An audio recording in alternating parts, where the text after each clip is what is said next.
Welcome, and thank you for joining us for the first annual Global Ivey Day webcast. My name is Rod White, and I'm Associate Dean, Faculty Development at Ivey.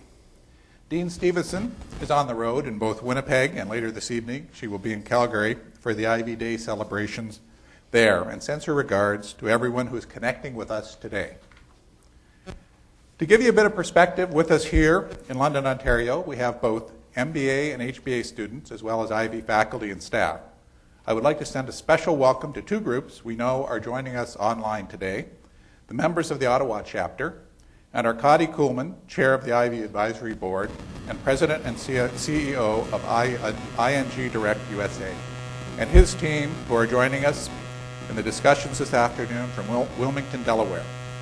We're looking forward to hearing from everyone who is online with us today, and I'll give you a few instructions about how to do that in a moment or two. Today we are going to lower the microscope on leadership and the challenge and challenge each other on our understanding of leaders and leadership in the 21st century global business environment. But before we dive into our presentation and the dialogue we will be joining, I want to give you a little bit of background on why Ivey embarked on a project that culminated with the publication of the report with the somewhat formidable title, Leadership on Trial, a Manifesto for Leadership Development. At this point in time, I'm supposed to plug the book a little bit and hold it up here for everybody to see, which you can order, I think, from Mora, actually, if you would like a copy of this. So please do get in touch if you'd like to get a copy of that.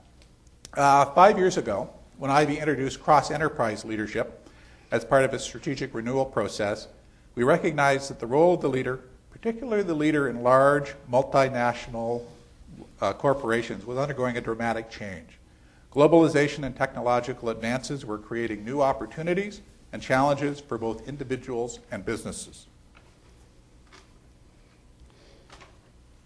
The emergence of powerful new economic regions and the explosive impact of innovative communications platforms and the increasing complexity of conducting business across a diverse spectrum of geographic, social, economic, and political boundaries were at the core of this change. Like a tectonic shift, these changes created a new global business reality that in turn was changing the very nature of the multinational firm from a solid hierarchical structure to one more aptly defined as an intricate and complex web of network relationships with subsidiaries, partners, suppliers, employees, customers, and intermediaries across and around the globe. We believe cross-enterprise leadership addresses the challenges of the real world of the 21st century. It captures the new demands placed on leaders and the leadership qualities, aptitudes, and characteristics that enable these leaders to embrace and thrive within this complex, changing, and exciting environment. However, 3 years later, when the financial crisis peaked in the fall of 2008, it was a wake-up call for business, government, and business schools, our own and peer academic institutions, that have trained many of the leaders at the epicenter of this crisis. As Canada's leading business school, we felt it was imperative we be willing to reflect on our own experiences and our changing leadership environment. The financial crisis compelled us to examine the gap between what we know and feel about good leadership and what has taken place in the past few years. Today, the faculty members who led this ambitious project will share their learnings with us. Here's our agenda for this afternoon. Our faculty will provide a brief overview of the results of the project, take 20 to 25 minutes. Then we'll open the floor for questions, and by the floor I also mean the virtual floor. To those of you who are joining us through the webcast, you can submit your questions to the email address Global Ivey Day, but GID @ivey.ca. So that's GID @ivey.ca. So our agenda is, let me start now by introducing the Ivey faculty team. First, on my immediate right, we have Jeffrey Gandz, Professor and Managing Director, Program Design for Ivey Executive Development. Jeffrey designs and delivers executive programs for corporations and public sector organizations and researches and writes in the area of global business leadership. In the middle, Mary Crossan is a professor of strategic management and the Taylor Mingay Chair in Business, and the former director of the leading cross-enterprise research center here at Ivey. Her research is on leadership, organizational learning, and improvisation. On my extreme right is, last but not least, Seijts, who has taken over from Mary as the current director of Ivey's leading cross-enterprise research center, and now also heads the recently created Ian O. Iatowicz Institute for Leadership. Gerard is an associate professor of organizational behavior and the Ivey Alumni Association Toronto faculty fellow in business. With this, I will turn it over to Gerard, who will begin the overview of the presentation of the Leadership on Trial project. Gerard? All right, thank you, Rod. Good afternoon, and good afternoon to the entire global Ivey community. Leadership, it's the essence of what we do and what we have always done at the Richard Ivey School of Business. And this dedication, this commitment to leadership started in 1922 when we launched our first program. Now today too, we like to demonstrate leadership, we like to lead, and we like to engage in activities that demonstrate leadership in very tangible ways. And the report Leadership on Trial, a manifesto for leadership development, written by Jeffrey Gandz, Mary Crossan, Carol Stevenson, and Dinah Mazoudis, and myself, I think is a nice example of that kind of leadership. And so I will kick things off in kind of setting the stage and then quickly turn it over to Jeffrey and Mary. When in 2008, 2009, the economic and financial crisis hit us, of course, there were many, many questions. What went wrong with leadership? Presumably, many organizations had leaders in place that graduated from the best places in the world. How could these smart individuals let this happen? Could good leadership have made a difference? Perhaps as business schools, what did we do wrong? Could we have made a difference? And so the manifesto started out with a number of key questions that we thought were very important to address. What went wrong with the leadership that contributed to the financial crisis? First question. Second, was this problem with leadership confined to the few organizations at the epicenter of the financial meltdown, or was this a more broad-based problem in other institutions, organizations as well? Third question, what can we learn from those organizations that had prepared well for the crisis and recovered quite quickly from the crisis? And finally, and perhaps most importantly, what more do we as a business school need to do in order to prepare our students and executives better for these kinds of events? Almost like the so what question. What's next for all of us? And so the process that we followed, I think, was a pretty straightforward one. Early in 2008, 2009, we started out with a paper written, interestingly, by 5 faculty members, all from different disciplines in the school. We had Jeffrey Gandz, Mary Crossan, myself, already introduced, but we also had Stephen Sapp from finance. We had Mark Vandenbosch from marketing. All these individuals contributed their own unique viewpoints to this particular paper in which we explored some of the questions that we just introduced. This paper really served as the lightning rod, perhaps, for the broader discussions, the discussions that we then had with various members of business community, over 300 business leaders in total.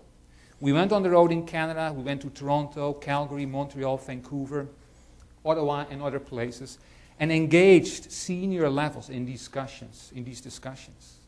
They have read the paper, now it was up to them to articulate their concerns, their questions, their points of view, and so forth. And as we always said, certainly, we were open-minded, but we did not enter these discussions empty-minded. We had discussions with people whose job it was to think about leadership development in organizations, organizational development, people in the HR functions, gauge their responses as well. Members of the Ivey community, Ivey Advisory Board, etc. HBAs, MBAs were involved as well. So as I said, in all, over 300 members, 300 individuals involved in these kinds of discussions. Now, I'm not suggesting here at all that this was sound empirical research, but I can tell you that at least from our point of view, we felt we had great candor, Initial discussions were scheduled for about an hour and a half. Some of them ran over 4 hours. We knew that we had touched something because so many people were extremely passionate and articulate about what they felt, what they have seen, what they observed, so to speak. And so over time, I think it's fair to say, beliefs converged and then, of course, resulted in the Leadership on Trial report. We consulted with people. The report came into being. We did some more presentations. And now, of course, it's time for some action. I think I speak on behalf of Jeffrey, Mary, Carol, and Diana as well, that we would be very disappointed if this were just a report just sitting on the shelves and no subsequent action would be taken. So we're thinking very carefully about the next kinds of activities. What are the implications for the courses at the HBA, the MBA, and executive education that we are offering? What are the implications for the kinds of cases that we need to develop? As Carol Stevenson once said, never waste a good crisis, a great learning opportunity for all of us. What kinds of research do we really need to move this area forward, and so forth? So, let me turn it over to Jeffrey Gandz now, who will take a few minutes to highlight the main findings. Thank you, Gerard. Let me say, by the way, that within about 2 days of the financial crash, the popular media had followed with their diagnosis. It was very simple. It was all a matter of greed. All we had to do was to get rid of greedy bankers and the world would be much better off. And that kind of simplistic explanation really was out there for perhaps 2 or 3 months before people started to scratch their heads and say, you know, it's not a great description, because I know this guy at Goldman Sachs, or I know this woman at Bear Stearns, and they're not greedy people. They're like you or me. They're charitable, they give to good causes, they're generous with their time. They're ordinary kinds of folks.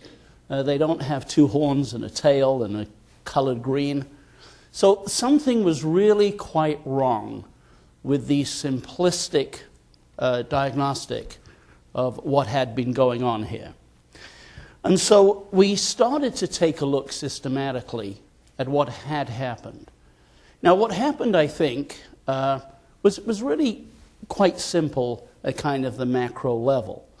The normal way in which an economy was evolving was happening. We'd had years and years of boom times. We'd had low interest rates, and they became higher interest rates, as happens during boom times.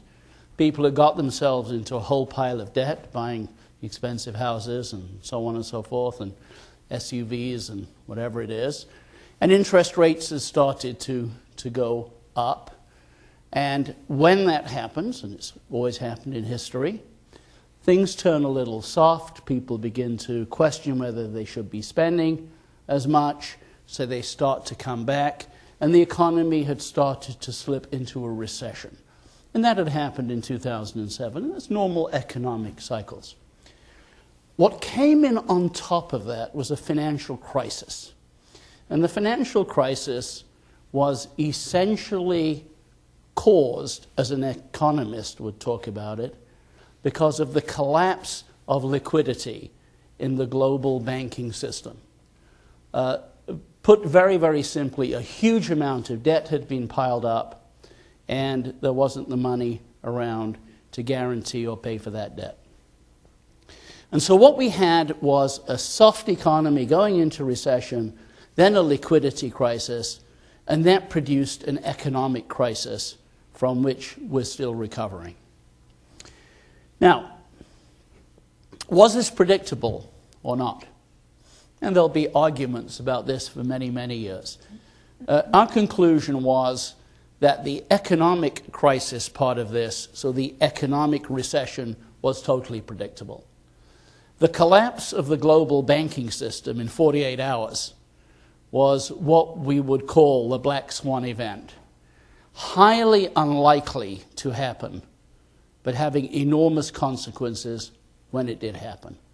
And it was quite clear that that caught a lot of people unawares. What was interesting, however, is not everyone was caught unawares. In fact, there were banks and Main Street companies who were well prepared for this event, who had protected themselves against it happening, and in fact who did quite well and prospered even during the bad times. And we're seeing those companies, those organizations emerge stronger today. So this wasn't kind of a system, while it was a system collapse, it didn't affect everybody the same way. There were failures and there were successes in anticipating what happened and in managing what happened. And so it made us look at the question of leadership. What was it that was different about those organizations that either avoided the crisis or prospered during it? And what were the real explanations for what had gone wrong in those companies that had done poorly or even failed during that time period? Was it greed? Was it poor governance? Was it compensation practices? There were many, many possibilities for that, and that's what we wanted to look at. Now, what is intriguing about it is that we met with people in New York, in London, England, obviously in Canada. We met with a group in Hong Kong, exploring these questions. And the slide that's on the screen now really kind of summarizes the key differences between those organizations that failed or were hurt badly during the crisis and those that either prospered or at least survived. And we really split our findings into 5 areas. Firstly, there were differences in competences. There were some organizations that were simply better at doing some things than others. So those that were better, for example, at risk management, those that were better at managing their balance sheets, those that were better at setting up organizational designs so that an individual business unit could not sink the whole corporation. You know, much as in a ship you would have watertight compartments. There were others that were extremely vulnerable to something happening to a subsidiary. We call those things essentially competences. There were also differences in character. Now, character is a tricky word. It encompasses a number of things. Values, certainly, virtues, traits. There were clearly those organizations in which the senior leadership were arrogant, had enormous amount of hubris, were not listening to other people, they were overconfident, making a lot of the errors of previously successful companies that blind them to new situations that come along. It was also clear that there were some organizations in which the very senior leadership, including the board, was so distant from what was actually going on in the company that it would be hard to imagine that they were actually committed to the hard work of leadership. They were leaders, but they really weren't engaged and involved enough in what was going on in their organizations to be able to feel the nervousness that was there, to be able to hear those people who were saying, "This is crazy. We cannot keep on lending like this. We cannot keep on underwriting these mortgages," and so on and so forth. They just weren't engaged enough. There were some organizations that had learned from what had happened in the past and others that were oblivious to it. Remember with one of the investment banks in New York, somebody saying to us in the session, the key learning for us was about the second quarter of 2006, in a meeting of partners. Somebody said, I haven't felt as good about our business since the day before Long-Term Capital went under.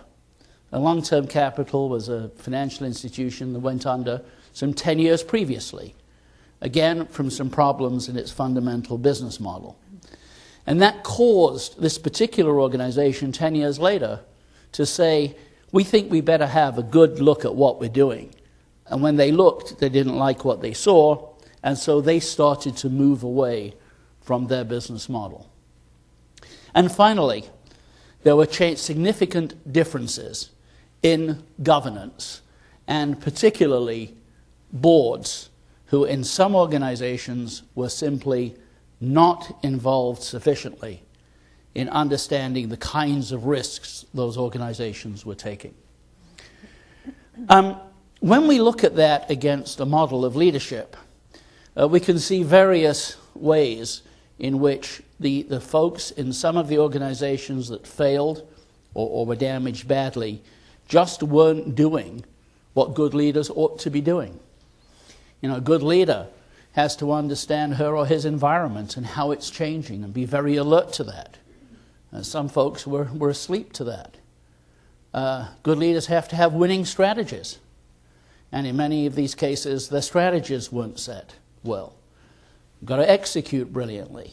You've got to evaluate systematically and constantly as a leader in an organization. And that wasn't taking place. And of course, good leaders have to build for the future. And that's building the capabilities, the capacity and culture that they need. I'll give you an example. We would talk occasionally about culture. And somebody would say, this is the people we were interviewing, they'd say, you know, the reason our organization did well is we have a culture of creative dissent. That is, when people sense that something isn't right, even if they don't have the great business case, they're able to speak up and challenge and push and say, I am really uncomfortable with this. And people listen to them. Okay? In others, and some of them name names, and I won't do it here because our libel laws are different. Okay? Others name names, and they said, in this particular organization, the top leadership was unwilling to accept any form of criticism. If anybody raised an issue, you know, kind of get with the program. If you don't like it, get off the team. And so in those organizations, they would go through impervious to the problems that were happening. Well, obviously what we found was that leadership was not particularly good in some of those organizations that failed. The problems we identified really fall into three areas. One is a failure of competences, and in particular, the strategic competence. And that is, quite literally, the ability to be able to look ahead and see what is happening or is likely to happen and position your company accordingly. A lot of people were driving forward by looking in the rearview mirror. The second competence was the organizational competence, and particularly setting up the kinds of cultures within organizations that allowed people to disagree and to express that dissent in ways that would be listened to. So there were competences issues. Competences are critical, but character matters as well. And here again, we had those leaders who were not caught up in the bubble of asset growth that was taking place throughout the early part of the last decade. They understood this was kind of artificial. And they took a prudent and a cautious approach. They were careful in overcommitting their organizations. And by the way, that took some courage. One of Ivey's clients is an absolutely world-leading bank. Okay? Their CEO took an awful lot of criticism because he would not take advantage of this asset bubble. They were underperforming in financial market terms for several years. Of course, as soon as the business started to tank, he became the instant hero and is now, in fact, one of the people who people look to and say, this is a prudent, sensible, smart leader who guided his organization well. So character, whether it's the virtues of wisdom, the virtues of temperance, the virtues of humility, or its values, kind of the absolute commitment to, for example, customer protection, if you happen to be a deposit-taking institution or you're selling life insurance policies or something. Those things really came out as distinguishing features. And then, of course, commitment. And that is commitment not just an aspiration to be a leader, but a commitment to do the hard work of leadership.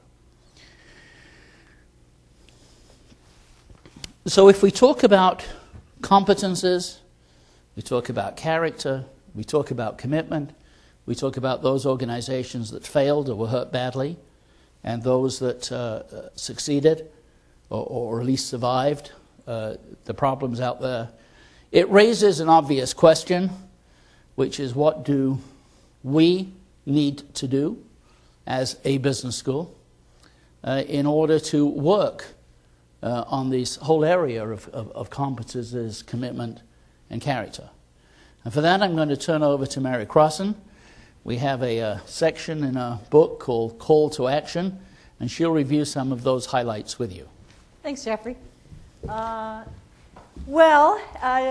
started and said that we'd be disappointed if it were just a book and people read it, but there wasn't any sense of action orientation to it. So we put our heads to what's next. What do we do with this? Great, we've come up with this kinds of analysis, but what are the implications? The bad news is there's no silver bullet to this one. It's not one thing that we can do to solve the problems that we raised.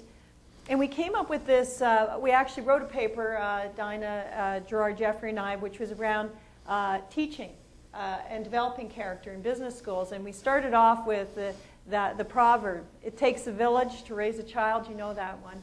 Well, it takes a village in order to develop leaders, in order to develop character. So the way we looked at this was a stakeholder approach to how would we go about putting these ideas into action. And we thought, well, let's start with ourselves. So we said, as management educators, and I'm not going to talk about all of these, but let me pick off a few of them. There's some obvious ones with respect to dealing with some of the inadequacies that we saw around competencies, particularly around things like risk management, understanding uncertainty and complexity, and how is that built into the business school curriculum. There were issues raised about understanding business history.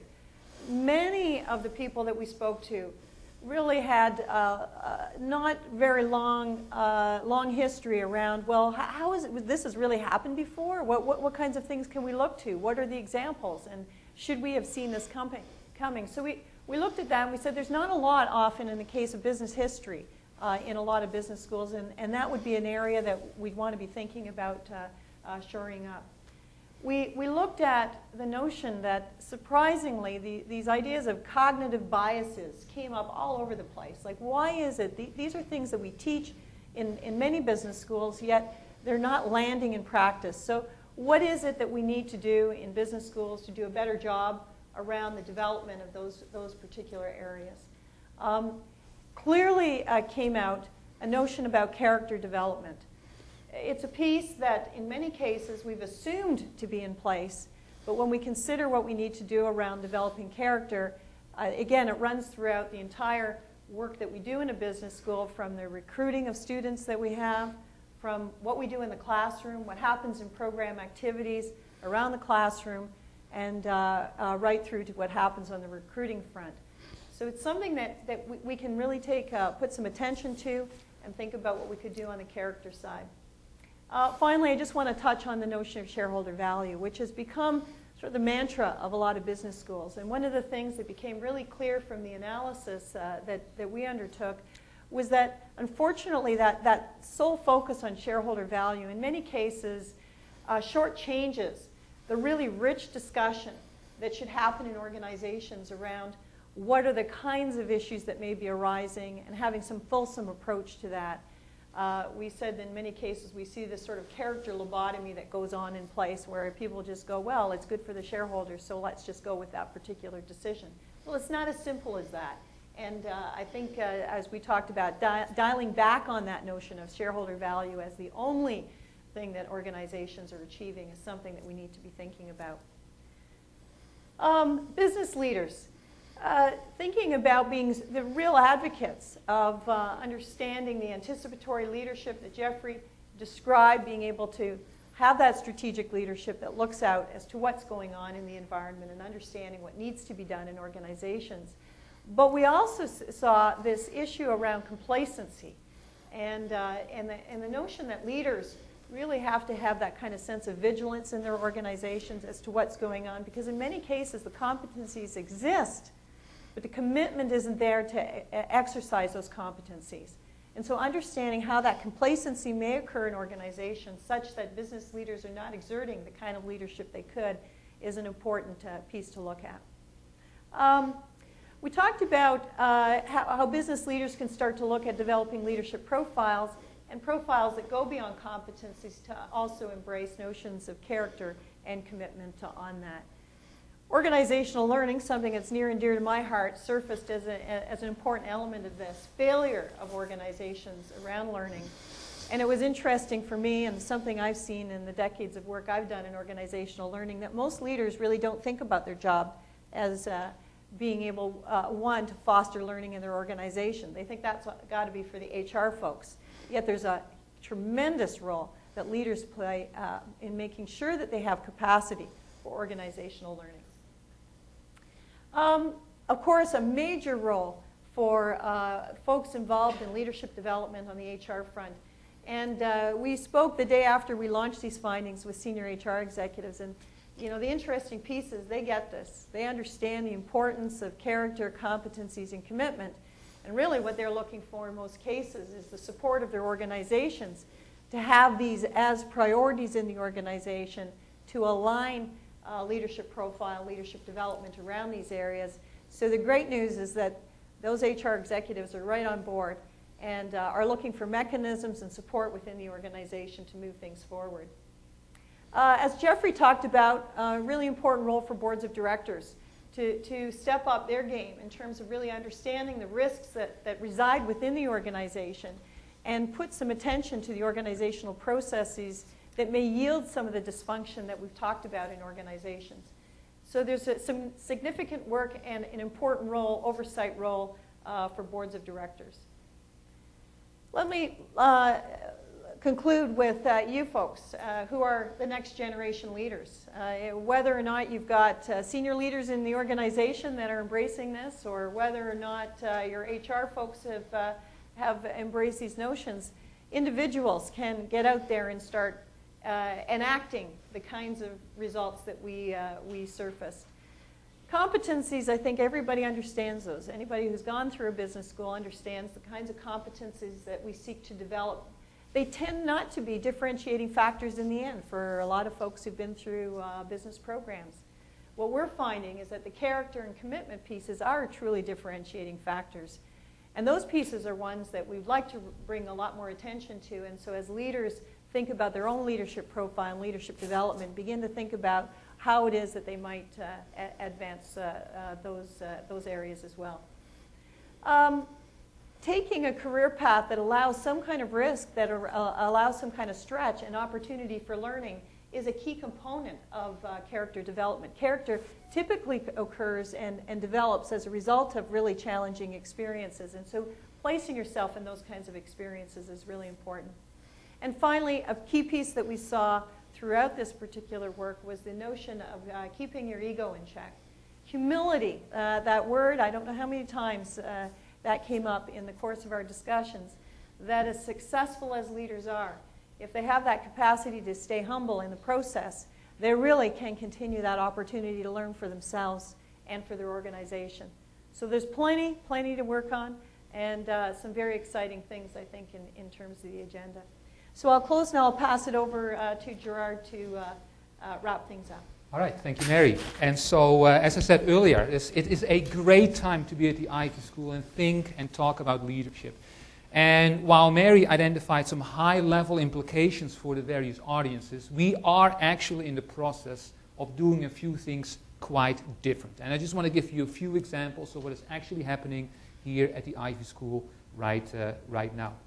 We're very much intrigued, very hard working on developing new courses and developing new case materials that are hard-hitting, either paper cases or simulations, based on what just has happened during or in the lead-up to the financial crisis. And I must say that several members of the Ivey Advisory Board really stepped up, made themselves available, and gave us great case leads. And I hope many people in the Ivey community continue to give us that support, open up doors, and so forth, because we need those great materials. So any help you can give us will be greatly, greatly appreciated.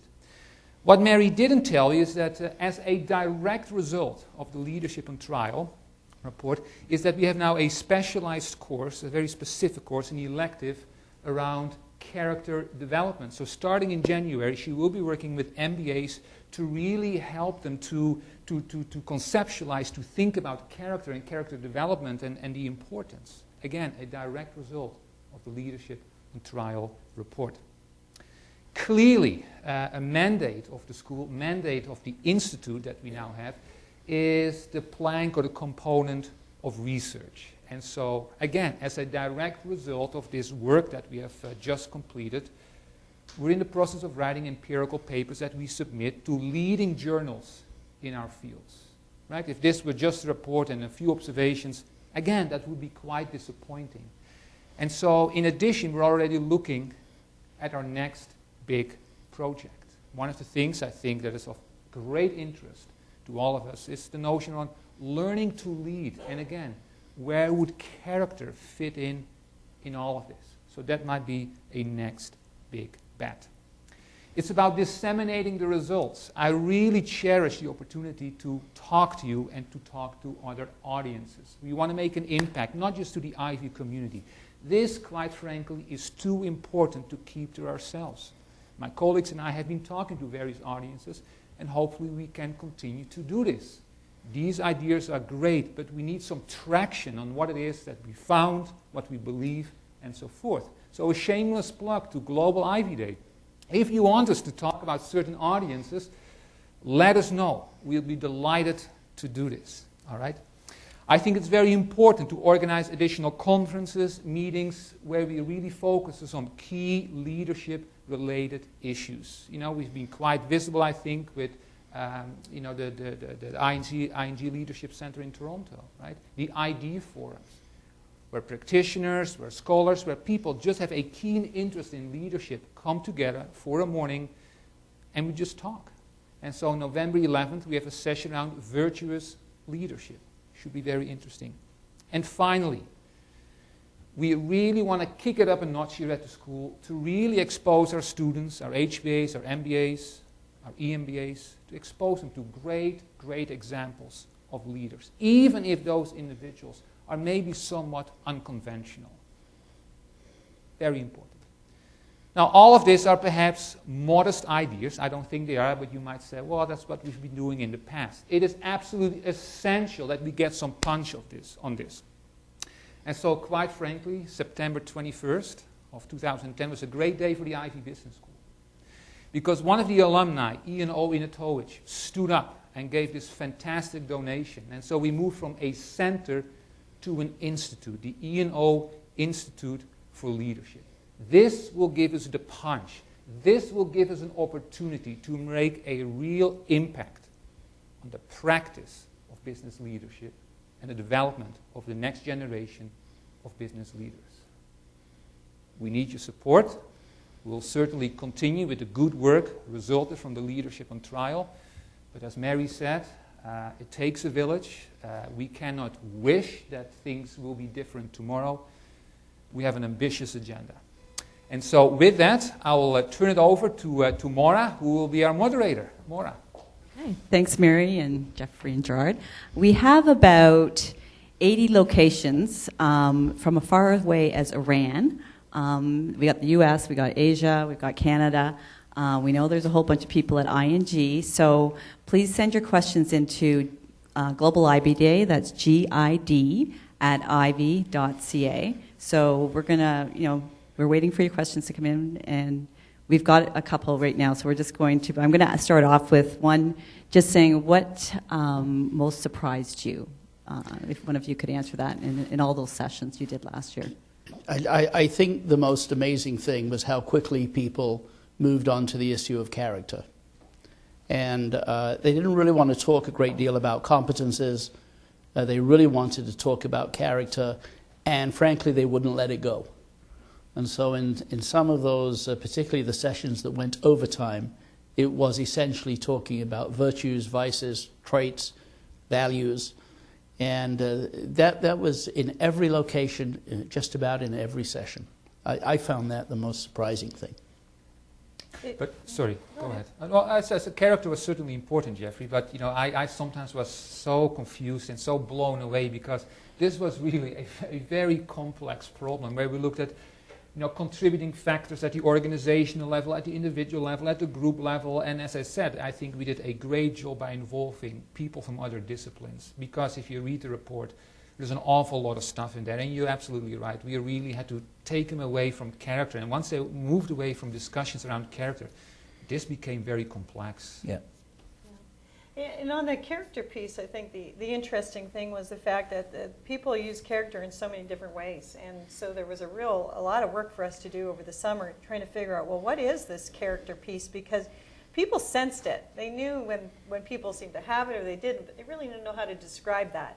So that was not resolved in the sessions, but we spent a lot of time over the summer working on that particular piece, making sure we had a good platform to move forward. And if I can add to that, the other thing that was actually quite funny to observe quite often was actually the disagreement about people and character. Some people said it was all about character, and some people said not so fast. I fundamentally disagree. So the amount of debate and the passion that we've seen, maybe not so surprising, but it was good to see anyways. Yeah. It's actually more, if I can modify the question, because which I always like to do, not so much surprised us, because I've always known how committed our Ivey alumni are to the school. What just delighted me was the extent to which they wanted to participate in this discussion and volunteered to do so. And when we said it was basically Chatham House rules, kind of no names or whatever, they were just straightforward and open and honest, and that was, as I say, it was not a surprise, but it was a source of delight.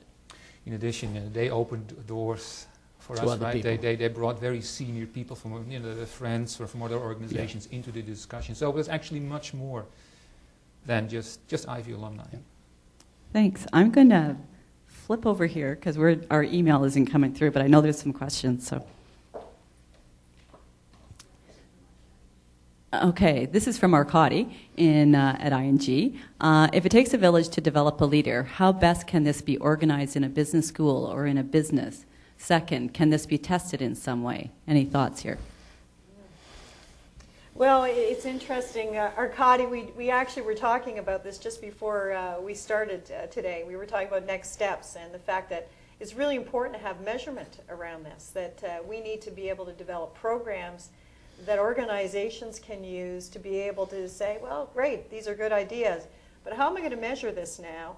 How would I promote on this basis? How would I recruit on this basis? So I think you're right on that the next steps on this are to ensure that we get some really good measurement around this. The notion of organization, I think, in a business school is a challenging one because business schools, by their nature, there are certain structure, there's certain things that we have to do, and we got to keep on doing those things, just like any other organization. You can't let the wheels come off your core business as you're starting to work and develop on various things. So what we're looking at within a business school is to ensure that we hit all of the touch points in the school, the program level touch points, trying to understand how our students interface with the school, whether it's admissions or on the recruiting side, coursework, et cetera. And I think having leadership amongst folks like ourselves in the school to move this forward, I think is a pretty key piece. Yeah, I would say there's a tremendous amount of goodwill from faculty to see us move in this direction. But our faculty are academics by nature, they're skeptics, and they too are looking for measures. And they too are looking for clear outcomes. And the more we can move along those directions, then I think the more likely we are to have an institutional response to what it is we need to do, rather than just individual or group within that. No, I think, as well said, I think collectively, if we believe this is so important collectively, all of us must own this and find ways to contribute. One challenge that I see, but we're actively working on it, is that many people might say, well, I want to help you. I really do. I believe in this. I just don't know how. Right? How do I elevate this into the classroom, for example? And so early January, we have one of the leading experts on values coming to the Ivey School. She will be giving a number of workshops, kind of a very hands-on approach to, well, here's how you would teach or bring values into the classroom discussion. So nothing academic about it, but very hands-on and things that all of us can start doing tomorrow. Yeah. Thanks. I think it also helps, by the way, when the chair of our advisory board, a certain Mr. Coleman, takes this seriously and keeps on pushing at us to do something. Okay, we have quite a few questions coming in now. So just to let everyone know that if we can't finish them all, we will have our faculty team respond to you by email. So this question is from Nick in Hamilton, and he says, Mary, I very much appreciate the learning paradigm you discussed in the presentation, but if character seems to be a critical virtue of leadership, how can executives unlearn the mistakes of their past behavior? I'm assuming that's Nick Pontus, by any chance? Yes. So, yeah, Nick, it's a great question. The notion of unlearning, and I think, Nick, you would find this really interesting, that in all the years I worked in organizational learning, the whole issue of character didn't come up as centrally as it does now, because when you think about the essence of unlearning, it often is about humility and ego.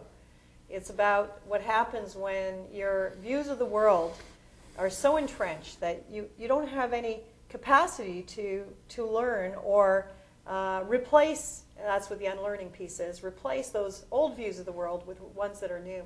So I think, Nick, you'd be very excited by the fact that this whole notion of character then, trying to understand elements of courage, temperance, humility, absolutely central to the learning paradigm, and I'm really excited that we're able to bring that forward, and I think it really deals quite centrally with the issues of unlearning. Okay, we have another one from Sasha, who's in Ottawa. Sasha says, Michael Clements, a former CFL football star, regular leadership speaker at Ivey, is often quoted as saying that genius often comes out of adversity. In your opinion, how important is it for leaders to fail in order to feel adversity and develop a more effective leadership character? I'd love to pick that one if I could, because we devote quite a bit of discussion in the book to how come we seem to have gone through these crises to a greater or lesser extent every several years since biblical days, and certainly in history over the last 300 to 400 years, there's been a financial crisis somewhere in the world every few years. How come we have learned so little? How come we learn so little from long-term capital? And when I say learned, it's not just individually, but institutionally. Why didn't regulators, for example, learn more about the importance of transparency in the derivatives market? And I think that this is something to which we don't have a very good answer. We would think that if people go through the pain sufficiently, that would be a stimulus to learn. I think one of the very big research questions, unanswered, is how come that doesn't seem to be happening? What's getting in the way? How is it that 18 months after a financial collapse, executive pay levels and processes and practices seem to be inching back towards the way that they were ahead of time, even though people looked at pay and said there's a fundamental problem here? So from my perspective, I don't know the answer to that question. I do know it's a tremendously important one to ask. Thanks, Jeffrey. We have a question from Fitz Richardson in Toronto. He's an EMBA 2005. Do you have a sense of whether current CEOs leading similar organizations today are learning from the crisis and so are adopting the character traits you refer to in your presentation, or is it business as usual? Some of both. I think it's amazing that we would have one of our bank leaders getting up in all of the discussions of capital requirements and so on and so forth, getting up in front of national media and saying, We really screwed it up. We put the world at risk. And I think that's an amazing statement. It's a fabulous statement. So, you know, he's one in that category of folks who I think has learned, has a capacity to learn, and will change the way his organization operated. I think there are others who say, hey, that was just an incident, you know, it'll pass over, business as usual, and they won't learn. I think there is that variance out there. I only hope the boards are smart enough to be able to figure them out, and more importantly, that shareholders understand the difference between them. I just want to add to that, that I think this is a really important question, because I think for those who got it already, they still get it. For those that didn't, there's not much that has changed, and that's a problem. And these are pretty fundamental issues, and at the top of the organization, it's more than just, oh, those are really interesting ideas. This is a change of priority within an organization to try to understand how you would elevate some of the things that have really been in the backdrop of organizations.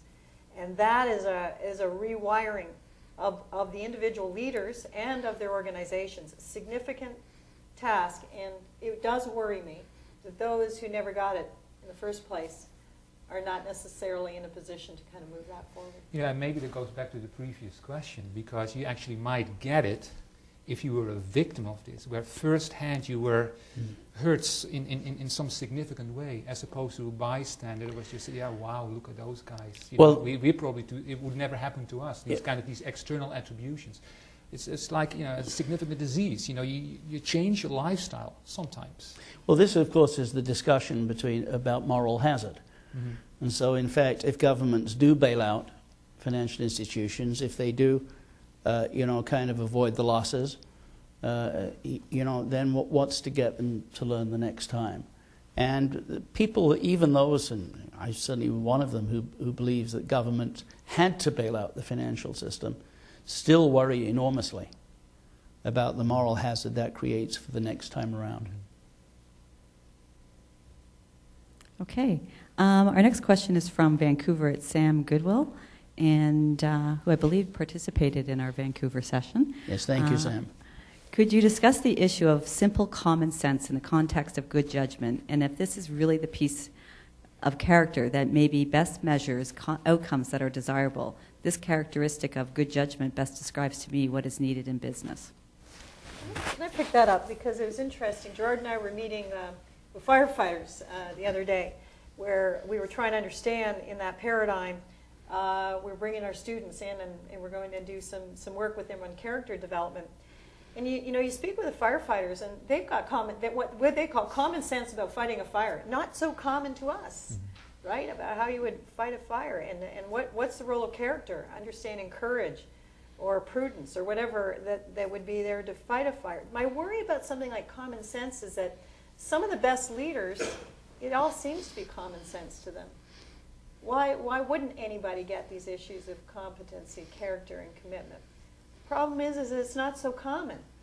We've got issues, and we've got, you know, problems that have been identified, and so I think in some ways we've missed these areas of character, for example, because we have assumed for them to be there. And in some of the great leaders, when you look in behind the competency that they have, you know, you quickly see that there are really strong character elements that support those leaders. So I think part of what Gerard talked about in our forums, where people debated the importance of character, I think came around that sense for many people that they just assume those things to be in place. Yeah, but I buy that, maybe, but at times people just didn't show common sense. If you don't understand how certain things work, common sense would be you just ask a question or for clarification. So I got a question for you, Gerard. Common sense question. Do you have life insurance? Yes. Have you actually checked that the company you have life insurance with has the money to pay if something goes wrong? No. Okay. So I got to tell you a secret.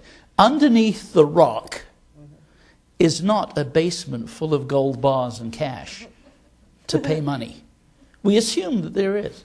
You know, it's kind of a common sense that if you buy a policy with an insurance company, If something goes wrong, they have the capability to pay. And yet the whole credit default swap business, which was hugely involved in this collapse, was based on everybody thinking that was obvious. And it wasn't. Not everybody. There's some people who knew it wasn't. So I'm with Mary. You know, I'd like to take the word common sense and replace it by rare sense. And then we may have a better thing to do, because sometimes we've just got to move on these things and say it isn't that obvious to folks.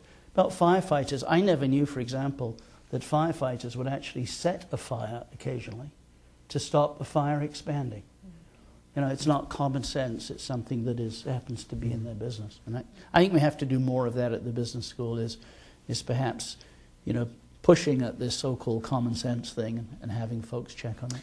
Yeah, every session there is a certain quote, certain individuals that stays with you. And I think it was the one in Calgary where they talk about stress testing. Yeah.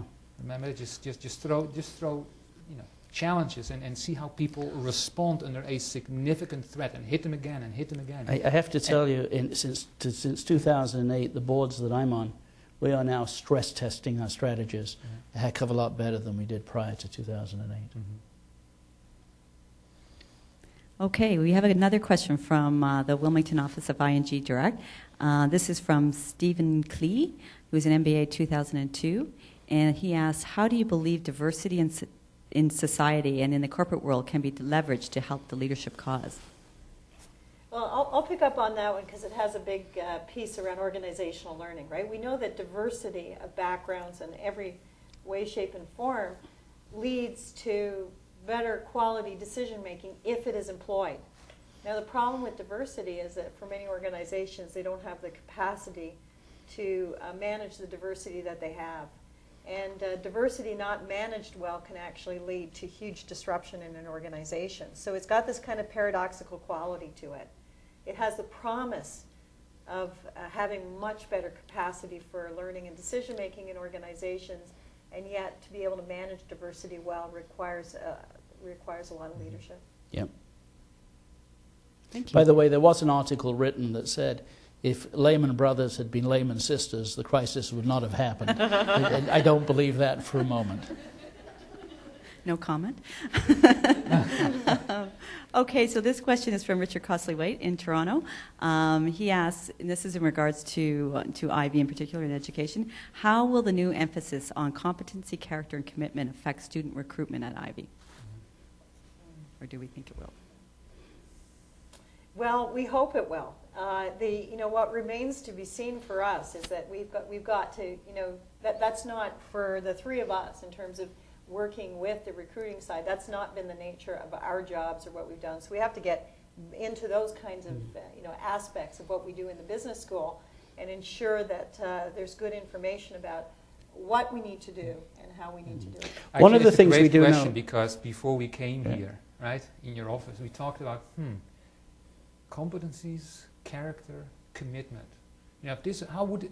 How would this work in organizations? These are nice words. It's a nice slogan, right? Competencies count, character matters, commitment sounds terrific. But how would we operationalize this? I'm a behavioral scientist. I care about behavior and what people do or don't do. What would competencies look like? What would character look like?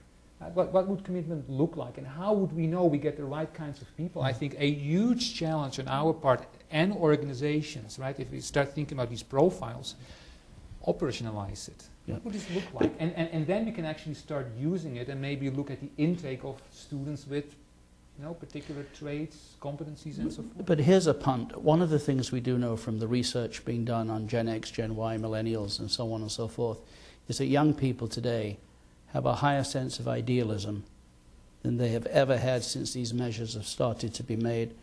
They want to do good things. They want to do the right things.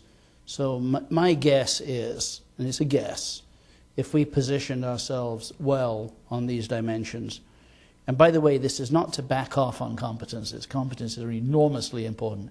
If we did well on competences, character, and commitments, I think we would have a broader appeal to an even more diverse group of young men, young women from around the world.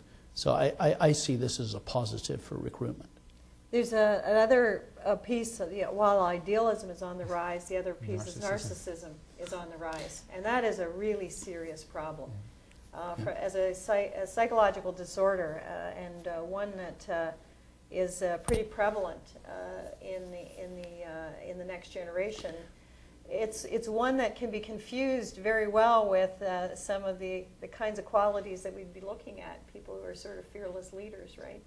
Well, narcissism is a real problem, and so it's one that we've talked about. It's one that we have to think about. How would we guard against it, and figure out what would we do to identify whether or not we've got students who are coming in with that narcissistic capability or approach, and how would we deal with it? So there's some warning flags. Yeah. Okay, we're at 2 o'clock, but I thought I'm going to slip in one more question. There are some others that we haven't got to, but we will. This is from Cynthia Marr, and she asks, can you name your top 3 role models for good leadership?